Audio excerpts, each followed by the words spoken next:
এই বল্টু, চল আজ রেস্টুরেন্টে খেতে যাই। না না, আমার কাছে টাকা নেই, আমি যেতে পারবো না, তুই যা। তাই তো, তোর কাছেও নেই আমার কাছেও নেই, চল আজকে ফ্রিতে খাবো। তুই কিভাবে ফ্রিতে খাবি? রেস্টুরেন্টে গিয়ে খাবার খাওয়ার পর বলবো আমার মানি ব্যাগ বাসায় রেখে এসেছি, তাহলেই তো হলো না। হ্যাঁ হ্যাঁ, কথা না বলে চল।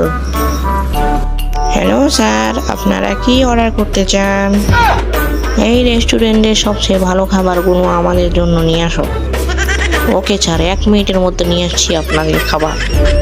স্যার, এই যে আপনাদের খাবার নিয়ে এসেছি, আপনারা মজা করে খান। বন্ধু, খাবারটা কিন্তু অনেক মজা ছিল, আমি মজা করে খেয়েছি। আরে তুই একবারই ঠিক কথা বলেছিস, খাবারটা আসলে অনেক মজা ছিল। হ্যাঁ, তুই যা ফ্রিতে খাস তা তো সবই মজা।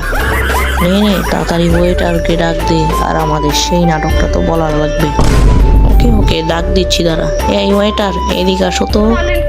হ্যাঁ স্যার, আপনাদের বিল হয়েছে মাত্র 1 কোটি টাকা। না, আমি তো ভুলে মানিব্যাগটা বাসায় রেখে এসেছি, তোমাকে বিল কিভাবে দিব এখন? সমস্যা নেই স্যার, বিলটা আপনার বন্ধু দেবে। ওর মানিব্যাগটাও ভুলে করে বাসায় রেখে এসেছে, কি করার, আমরা চলে যাই তাহলে।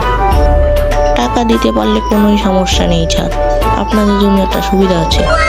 কি সুবিধা, তাড়াতাড়ি বলো তো। থালা বাসনগুলো তাড়াতাড়ি মেজে দিন। কথা না বলি মামা, মানে আমরা চলে যাই।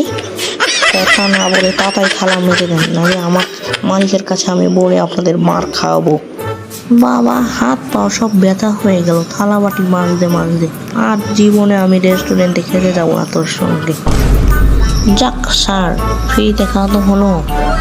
ফ্রিতে খাওয়া হলো ঠিকই, কিন্তু ফুল টাইম জব করা লাগলো রেস্টুরেন্টে।